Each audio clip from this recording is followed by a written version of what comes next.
I guess most of us are actually seeing the March low and deciding that whether the rally has completed or rally has exhausted. But if we look at 2 or 3 year scale, then we will see that Nifty has gone up nearly by 5-10% and not even touched the previous high in spite of the liquidity sloshing around the globe. And many investors actually caught this particular huge rally by surprise, and they may be sitting in the sidelines and waiting for the country to unlock, and gradually they also will come back. So the market may consolidate, and that is good for it, but we don't feel that market is going to go down to March level or anywhere near close to that, and there are good opportunities exist in the market to invest selectively, and with a 3 to 5 years frame we are quite bullish on the market.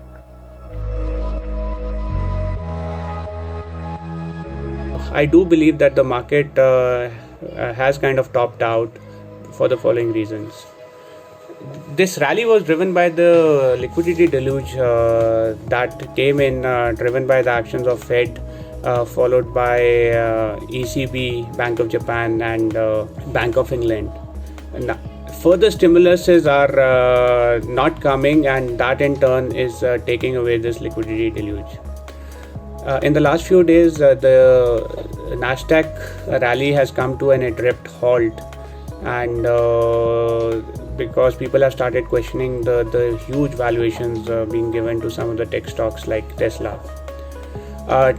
COVID-19 doesn't seem to be coming under control in India, and many other countries are seeing a second wave. So until a vaccine comes, things will not go back to normal.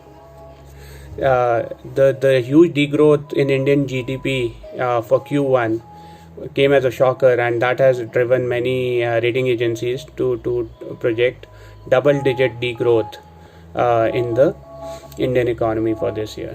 So I think this disconnect between the stock market rally and the headwinds being faced by the Indian economy will play out, resulting in a topping out of the Indian market.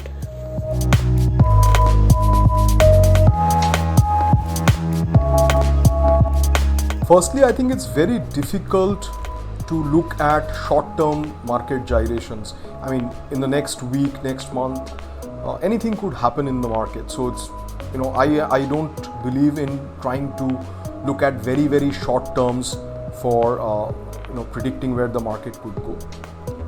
Now, we've already seen a very sharp rally from the March lows, which is probably come very close to the all-time highs, and it's very, very likely that in the near term, maybe next few weeks to next few months, we could see the market consolidating at these levels. I think from the news flow, most of the COVID news flow has already been factored into the markets. So unless there is something drastic which happens in terms of news flow, so could be things like news from the India-China border situation, or some other liquidity driving situations from global markets. Other than those kinds of situations, I don't see a very sharp market reaction downwards. Similarly, I don't see a reason for markets to go up sharply as well. So yes, there is a reasonable possibility that we would spend some more time in this range, plus minus 10% maybe, for the foreseeable future. But the main point that we need to always remember is that we should not be taking decisions based on short-term market movements. As I said, they are random in nature. What we should be looking at always is how our business is performing over a business cycle, and that's where I think most of our focus is.